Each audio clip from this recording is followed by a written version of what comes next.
Okay. Thanks, everyone. My name is Andy. BlockSec, I'm the CEO of BlockSec, and also I'm a professor at Zhejiang University. So this is a joint research with our excellent partner, our students, and our other partners inside BlockSec and Zhejiang University. Oops. Okay.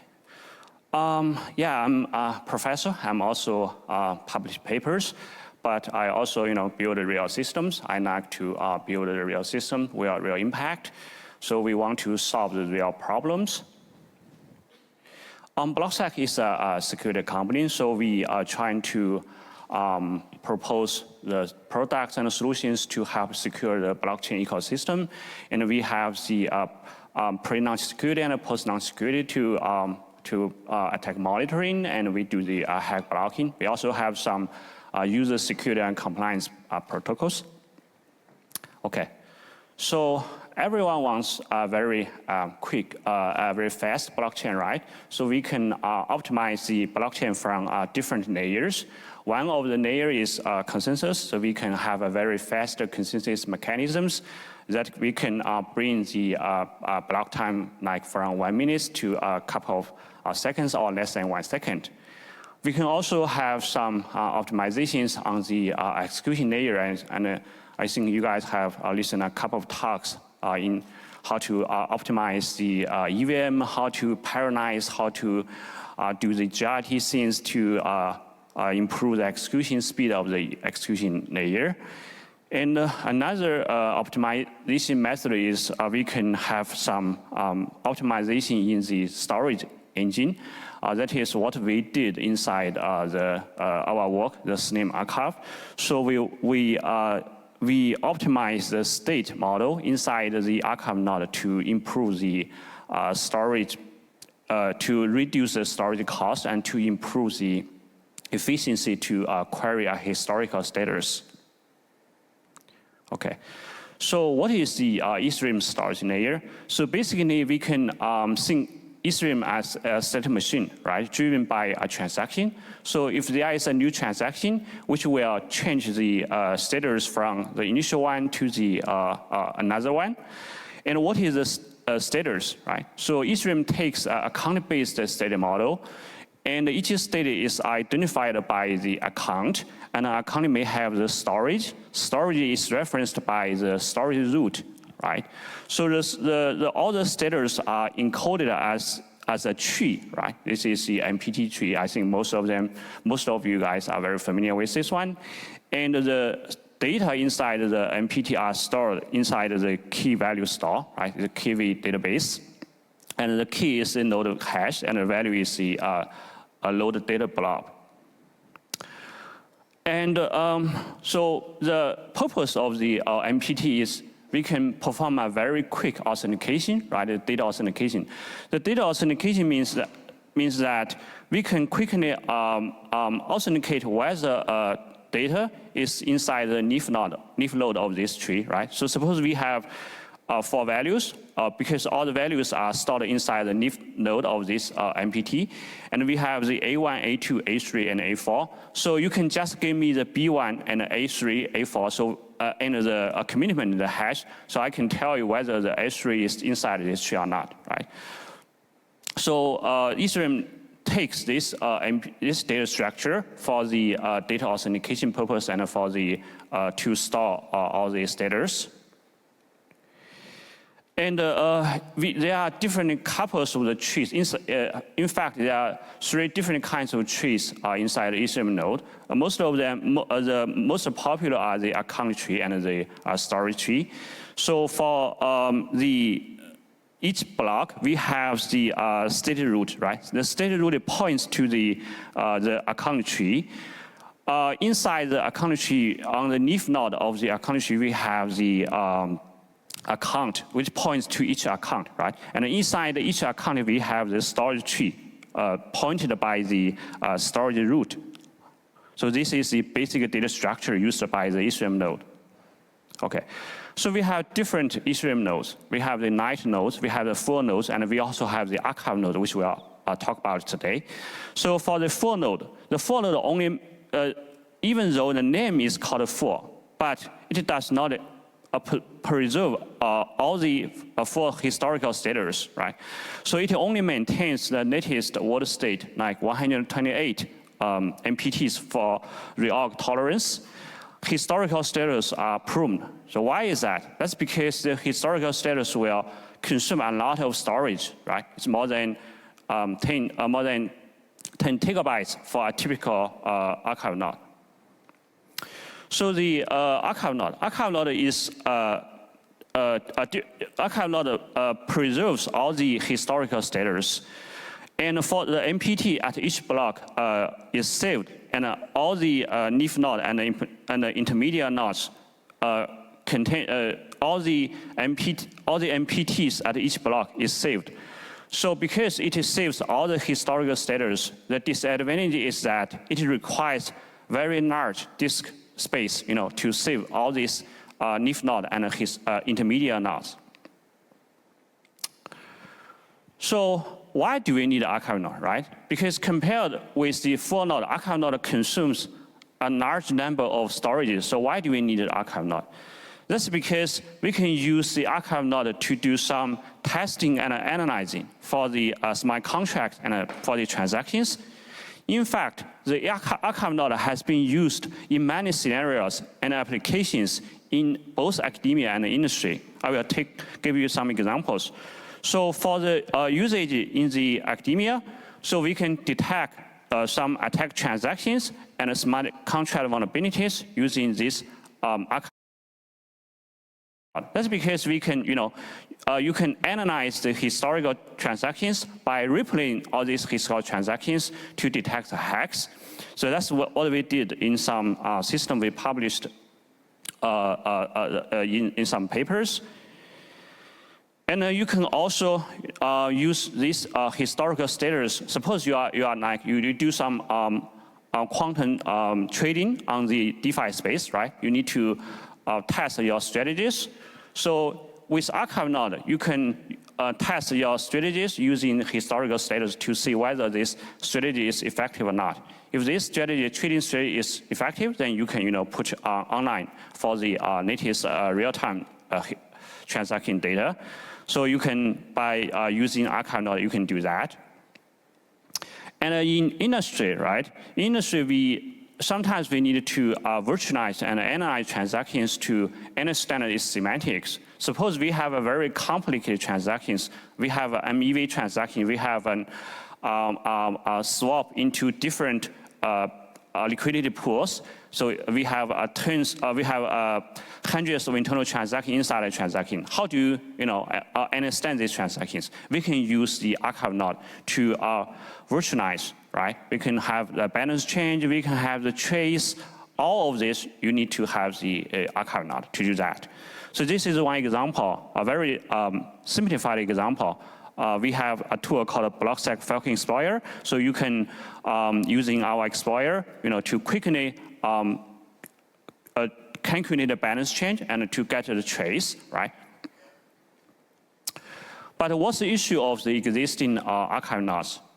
So we find that the performance and the scalability is currently the main issue of the archive node. That's because the archive node presumes all the historical status, right? So the storage consumption is very large. According to the data, for the typical archive node, it will consume like more than 18 gigabytes of the storage, right? And storage is one thing. Another thing is that the speed to access the historical status is also very slow. So why is that? That's because, we will talk about it later. That's because the data structure for access this, the historical status is not very efficient. Okay. Because we need to, so why the performance and scalability issue is an issue? That's because we have a very inefficient MPT data structure.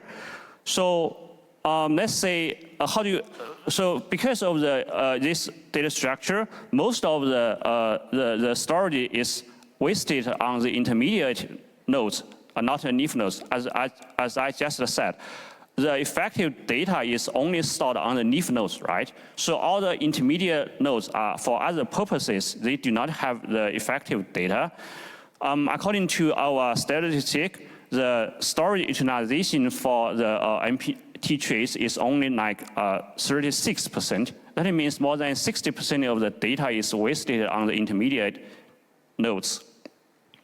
And because of this, because there are so many intermediate nodes, if you want to access the data on the leaf nodes, you need to go through each of the intermediate nodes, right? So the speed is correlated to the height of this tree. And the typical, the height, so for in the latest blocks, the height reaches like 8.6. That means if you want to access a node inside a leaf node, you need to go through an extra like 8 extra intermediate node, right? Another limitation is because the states inside the archive node is cost-granted.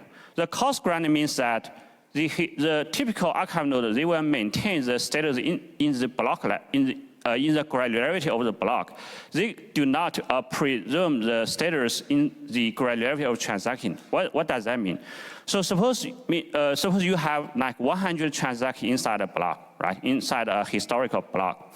And you want to retrieve the status at the transaction index 99. Then you need to go, because the historical status is at the block level, you only have the historical status at the transaction index 0. Then in order to get the status of the transaction index 99, you need to go re-execute all the transactions before this one to get the historical status for the particular transaction index inside the block. So we call this cost-granular state granularity. Okay. So because it is cost-granular, it highly impacts the efficiency, the execution efficiency, because they need to re-execute or pre-execution the transactions, right, inside the block to get the historical status. So how to solve these limitations? We propose two different techniques. One technique, we want to replace the MPT data structure. We do not need the intermediate node. We do not need this MPT structure. So the reason why we use MPT is because we need to do the data authentication, but in archive node, we do not need to do data authentication. Why is that? That's because in most scenarios, in the analyze scenarios, in the testing scenarios, in the debugging scenarios, the data is, we trust the data. We do not, need to verify the data. So we can, because of this, we do not need to use the MPT data structure. So the basic idea is that since the data authentication of the historical status is not needed, so we can replace this tree structure into a flattened data structure and simplify the state access. The second key technique is we want to refine the from the block to the transaction. As I just said, in the original archive node, the status is in the block granularity, and we can decouple the granularity inside from the execution layer to the consensus layer, and we can provide a transaction level status. So what does that mean? That means we can encode the status for each transaction index inside each block, right? So because we have the transaction level status granularity, so you can give arbitrary transaction index in arbitrary block, and we can retrieve the historical status for you very efficiently. Okay, so combine these two ideas together, we propose the slim archive system. The slim archive system, the key property of this system is we have a flattened state model. We do not need a tree, right? We can have a flattened state model. We have a compact data storage. We do not need an intermediate nodes. And we have a very fine-grained state granularity, right, in transaction level. Okay. So to implement this system, we have three components. The recorder. The recorder means it's just an EVM with some changes. We connect the state change of each transactions, and we have the encoder. Encoder is to encode the state changes for each transactions, and we have the state generator. State generator is just some APIs provided for the EVM to retrieve the historical status. Okay. For the recorder, so what do we need to connect? We need to connect, the temporal data and the post-account storage status. And and how to connect is very easy because we change the EVM virtual machine. We can have each state change during the data synchronization process. And for the encoder, this is a key point. So we encode the state change inside a KV database. We have two keys. One of the state key. State key means the account. The temporal key means when do this account, the status in this account is changed. And the state value is just, the state for this account after a change. And we order this KV database chronologically. Because we audit them chronologically, we can, very easily to query, give a data port, give a time, give a transaction index and a block index. We can we can quickly, to retrieve the data just in 01 daytime. Okay, I will skip this. So because we implement such a system, we need to evaluate the efficiency and effectiveness of our system. So we perform a couple of different experiments, and for the first one is we want to to see the data storage used by our system compared with the vanilla gas and other Aragon the client. So you can see that for the first 18 blocks, we preserve all the historical status. We only need like 267 gigabytes storage compared to more than 14 gigabytes of the vanilla gas point. It is safe or not. And we also calculate the time spent to generating the historical status, and our system is also very fast. And we needed to, because we have transaction level granularity historical status, we want to calculate how fast, right? How fast to access the historical status. So we use like 10 million accounts. So we randomly pick 10 million accounts and 10 million storage slot inside this account. Then we query the historical status of this 10 million account, 10 million storages. It turns out that in terms of the throughput, the memory used and the disk read, the Slim archive outperforms the Aragon and the vanilla gas.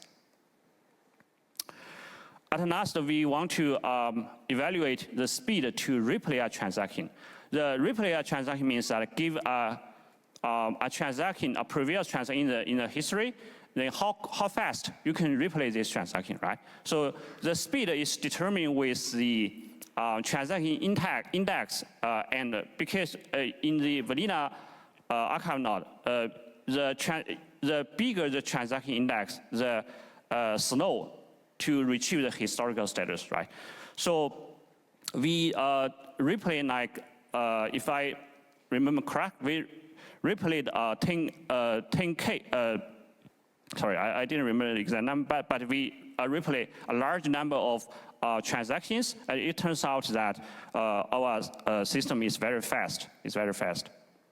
Okay, so the takeaway of today's talk is that we find that the current issue of the archive node is inefficient MPT and cost-granted historical status. And our solution is we want to replace the MPT structure with a flattened data structure and refine the granularity with transaction level. And we performed some evaluation, and our system, can have a very fast performance, execution speed, and with no storage usage. And this system actually has been used in production, right? It's not just a paper, it has been used in industry production-ready system. It has been used in our transaction virtualization system called Fhalcon Explorer. Okay, thanks.